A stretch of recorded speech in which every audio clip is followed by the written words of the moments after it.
का पेपर हुआ है, तो जो मैथ्स के क्वेश्चंस पूछे गए हैं इसमें, आइए उन क्वेश्चंस को सॉल्व करते हैं और देखते हैं कौन कौन से आंसर्स आपके एग्जाम में किए हुए मैच हो रहे हैं।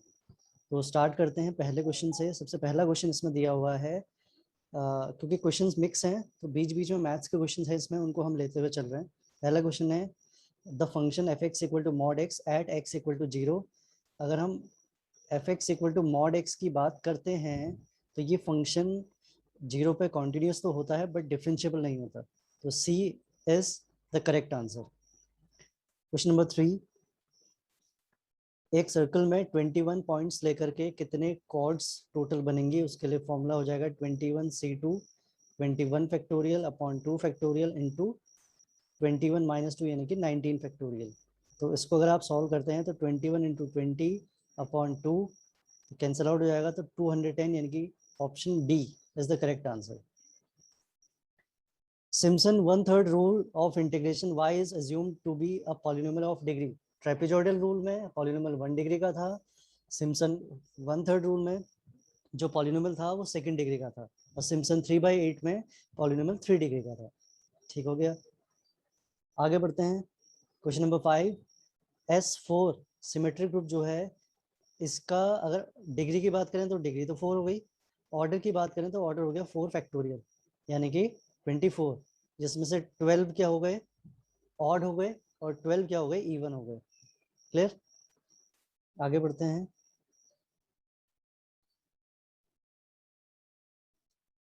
If a matrix A is both symmetric and skew symmetric, एक मैट्रिक्स है वो सिमेट्रिक भी है और स्क्यू सिमेट्रिक भी है, तो इन दोनों को इक्वेट करेंगे तो a equal to minus a, तो 2a equals to zero means a equals to zero means a is null matrix यानी कि जीरो मैट्रिक्स। ठीक है, आगे बढ़ते हैं। क्वेश्चन नंबर 9, क्वेश्चन नंबर 9 एक ऐसा क्वेश्चन है जो प्रीवियस ईयर्स में ये क्वेश्चन पूछा गया है पहले भी। तो इसमें इंटीग्रेटिंग फैक्टर निकालने के लिए बोल रहा है, ई की power integration P D x का फॉर्मूला हम लगाते हैं। कंपेयर करेंगे तो पी यहाँ पे कॉट एक्स है, कॉट एक्स का इंटीग्रेशन हो जाएगा log cos x, sorry log sine x, और लॉग और ई कैंसिल आउट होंगे तो साइन एक्स, यानी कि option D is the correct answer. आगे बढ़ते हैं।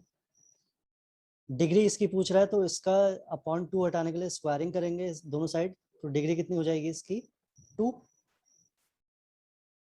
रेडियल एक्सेलरेशन का फॉर्मूला पूछा गया है इसमें, तो R double dot minus R theta dot का square, option C is the correct answer. आगे बढ़ते हैं।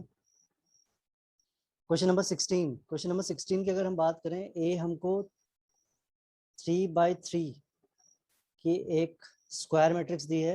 अगर आप इस मैट्रिक्स में के से मल्टीप्लाई करोगे तो ये हर एक रो और हर एक कॉलम में मल्टीप्लाई होगा, लेकिन जैसे ही हम इसका डिटर्मिनेंट निकालते हैं तो के कॉमन तो आएगा, लेकिन एक बार फर्स्ट कॉलम से, एक बार सेकंड कॉलम से, एक बार थर्ड कॉलम से, तो 3 बार कॉमन आएगा। के cube determinant of A means option A is the correct answer. Next, question number 17, the number of parameters in binomial distribution ये पूछा गया है, तो इसका आंसर होता है 2, ऑप्शन सी।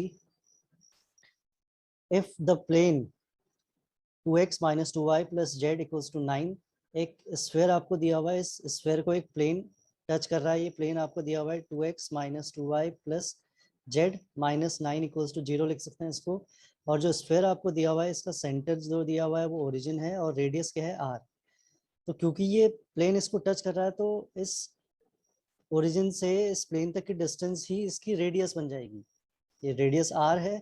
इस पॉइंट की इस प्लेन से डिस्टेंस का फॉर्मूला अगर हम लगाएंगे तो 2 into zero minus 2 into zero plus 1 into zero minus 9 का मॉड, और अपॉन स्क्वायर रूट कितना हो जाएगा, 2 का स्क्वायर 4 प्लस 4 प्लस 1, तो ये हो जाएगा r इक्वल्स टू 9 अपॉन 3 यानी कि 3। A is the correct answer. Clear, आगे बढ़ते हैं। अगला क्वेश्चन है, अब कुछ इसमें पेडागोजी के क्वेश्चंस हैं, उनको स्किप करते हुए हम आगे बढ़ते हैं और बढ़ते हैं अगले मैथ्स के क्वेश्चन की ओर। तो अगला क्वेश्चन देखते हैं कौन सा है। Next question is the mean of binomial distribution, binomial distribution का मीन होता है एनपी। ठीक है, आगे बढ़ते हैं। बहुत ही आसान क्वेश्चन है कि आया हुआ है ट्रिग्नोमेट्री का, sine x minus sign 3x। तो साइन 3x का फॉर्मूला लगाएंगे इसमें, तो 3 sin x minus 4 sin cube x होता है, तो प्लस हो जाएगा। और अपॉन में अगर मैं माइनस कॉमन लेता हूँ तो ये cos 2x का फॉर्मूला बन जाएगा। तो ये हो गया -2 sin x plus 4 sin cube x upon minus cos 2x। तो -2 sin x इसमें से कॉमन लेंगे न्यूमरेटर में से, तो 1 - 2 sin स्क्वायर x बचेगा अंदर, अपॉन cos 2x। माइनस से माइनस कैंसिल, ये cos 2x का फॉर्मूला, इससे ये कैंसिल हो जाएगा, तो 2 sin x is the correct answer, option A. Mean median mode में रिलेशन पूछा गया है, बड़ा इंपॉर्टेंट क्वेश्चन होता है, मोस्टली रिपीट होने वाला क्वेश्चन है। तो mean minus mode equals to 3 bracket में mean minus median, option C is the correct answer. ये भी 57th जो क्वेश्चन है, ये भी बहुत आसान क्वेश्चन है। इसको एक्सपैंड करेंगे तो 6 - x² plus 5x equals to 0। इसके x² माइनस कॉमन लेंगे तो x² - 5x - 6 इक्वल्स टू 0। तो x की वैल्यू यहाँ से आ जाएगी -1 और 6 स्प्लिटिंग करके, तो option A is the correct answer. Next question आपका न्यूमेरिकल एनालिसिस का है। डेल स्क्वायर का फॉर्मूला हो जाएगा e-1 का whole square upon e x cube. इसको एक्सपैंड करोगे आप तो e² - 1 plus 2e upon e into x cube. तो ये हो जाएगा e माइनस ई की पावर -1 प्लस 2 एक्स क्यूब। तो x प्लस 1 का whole cube minus x minus 1 का whole cube plus 2x cube. इसको पूरा सिंप्लीफाई करेंगे, a प्लस बी का whole cube, a minus b का होल क्यूब अगर लगाएंगे तो ये पूरा सिंप्लीफाई करके जो आंसर आ रहा है वो है 6x, means option B is the correct answer. Next question number 59। इस क्वेश्चन को यहाँ पे इतना डिटेल में सॉल्व करना पॉसिबल नहीं है, ये मैंने सॉल्व किया हुआ है। तो पहले इसमें i इंटू ए हमने निकाला, एक मैट्रिक्स आई, फिर आई ए का कॉन्जुगेट निकाला और उसका ट्रांसपोज निकाला। तो कॉन्जुगेट ट्रांसपोज करने के बाद ये फिर से हमको -ia मिल जा रहा है। तो अगर किसी मैट्रिक्स का कॉन्जुगेट ट्रांसपोज उसके नेगेटिव के इक्वल बन जाए तो वो मैट्रिक्स कैसी होती है? Skew Hermitian. Clear? Question number 60 की ओर बढ़ते हैं।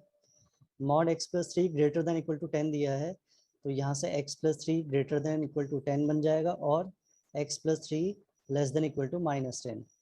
तो x greater than equal to 7, x less than equal to -13.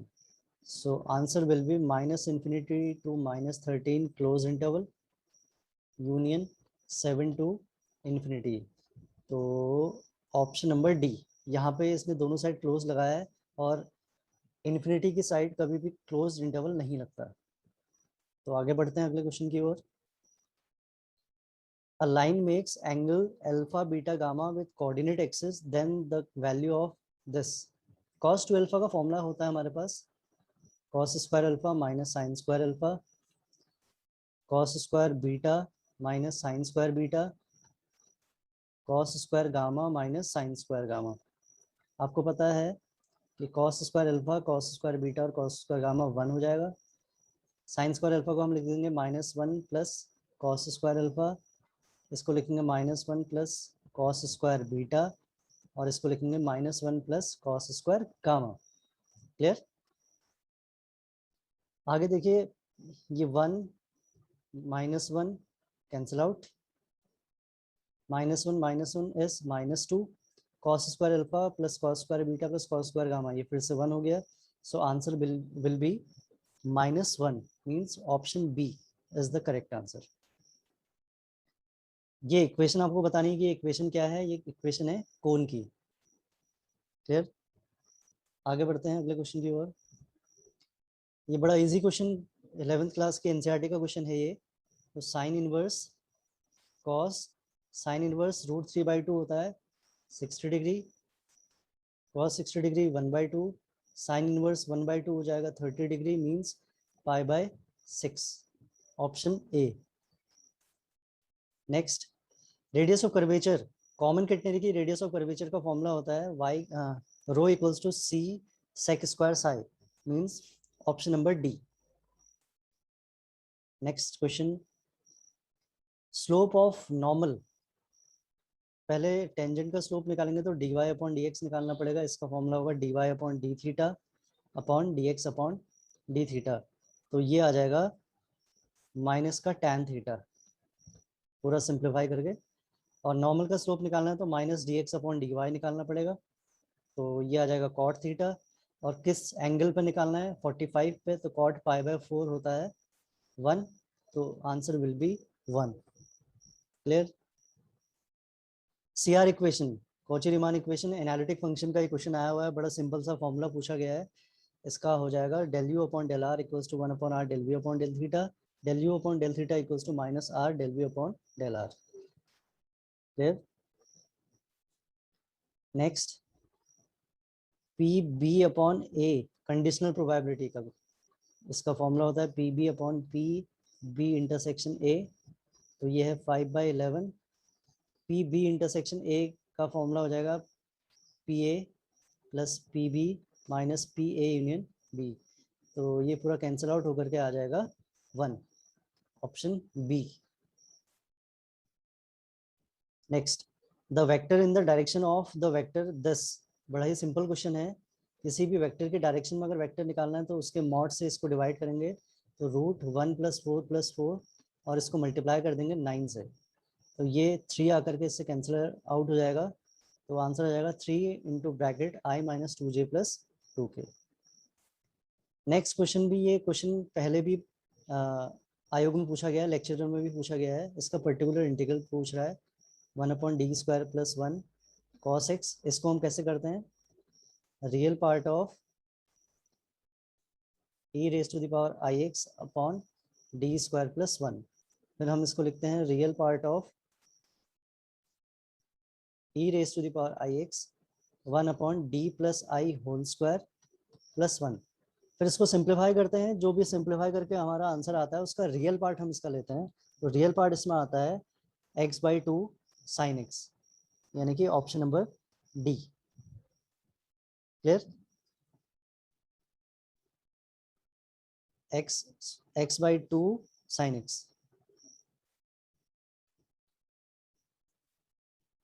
75, question number 75 भी एक इंपॉर्टेंट क्वेश्चन माना जाता है, जो लेक्चर में पिछली बार आया हुआ था, आपको इसके जनरेटर्स बताने हैं, a⁻6 आइडेंटिटी बन रहा है, तो 6 के लिए जितने नंबर्स को प्राइम नंबर बनेंगे वो सारे के सारे उसके जनरेटर होंगे, तो एक a तो होगा ही होगा, और 6 के लिए 2 को प्राइम नहीं है, 3 को प्राइम नहीं है, 4 भी नहीं है, 5 और 6 को प्राइम है, तो a⁻5 भी इसका जनरेटर होगा, तो option B is the correct answer. Boolean ring की condition a² = a, tan hyperbolic 3x का फॉर्मूला पूछा गया है, तो ऑप्शन डी इसका डायरेक्ट फॉर्मूला हमको टिक करना है, बड़ा ही आसान क्वेश्चन है ये भी। नेक्स्ट, क्वेश्चन नंबर 79, इसमें आप देखिए इसके नॉर्मल के जो डायरेक्शन रेशियोज हैं वो है 2, -1 और 4, और दूसरे पेन के नॉर्मल के डायरेक्शन रेशियोज ये हैं, आप इन रेशियोज को सॉल्व करेंगे तो ये 2/5 आएगा, ये भी 2/5 आएगा, और ये भी 2/5 आएगा, और डायरेक्शन रेशियोज अगर प्रोपोर्शनल हैं नॉर्मल के तो वो पैरेलल हो जाएंगे, तो इट मींस दोनों प्लेन्स क्या हो गए, पैरेलल हो गए। क्लियर। आगे बढ़ते हैं।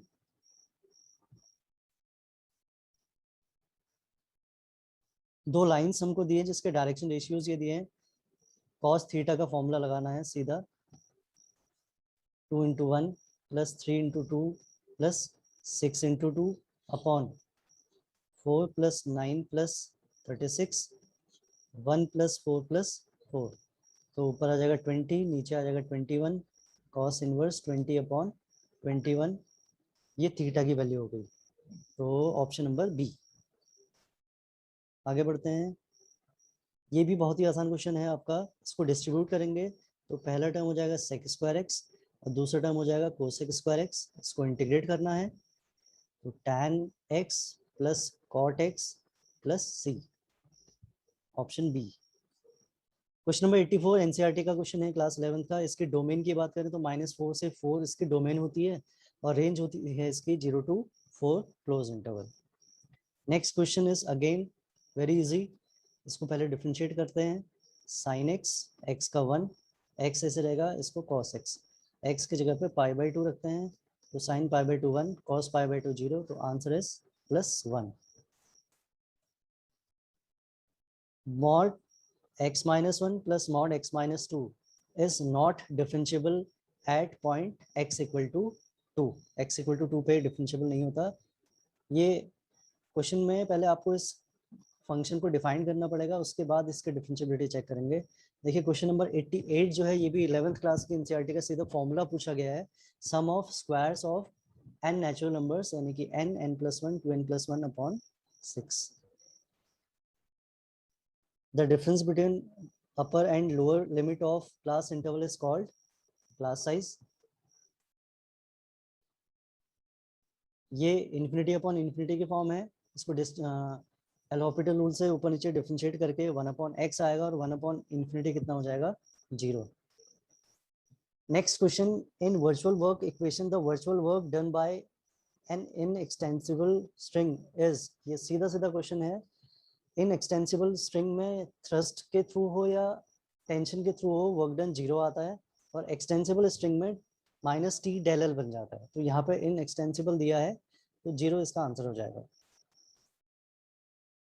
52 कार्ड्स में से 4 एस के कार्ड्स होते हैं, तो 1/13 is the probability of selecting an ace. Backward operator और ई में रिलेशन पूछा गया है, तो option A is correct. Divergence of r vector upon r cube पूछ रहा है, तो डाइवर्जेंस ऑफ, इसको अगर हम एक्स के टर्म्स में लिखेंगे तो del by del x of x upon r cube आएगा। तो इसको पूरा सिंप्लीफाई करते हैं, सिंप्लीफाई करने के बाद ये अल्टीमेटली जो लास्ट हमको स्टेप मिलता है, तो पूरा नहीं लिखना उसको, 3/r³ माइनस 3/r³ मिलेगा, तो कैंसिल आउट होकर के कितना आ जाएगा, 0। 0 आंसर हो जाएगा इसका।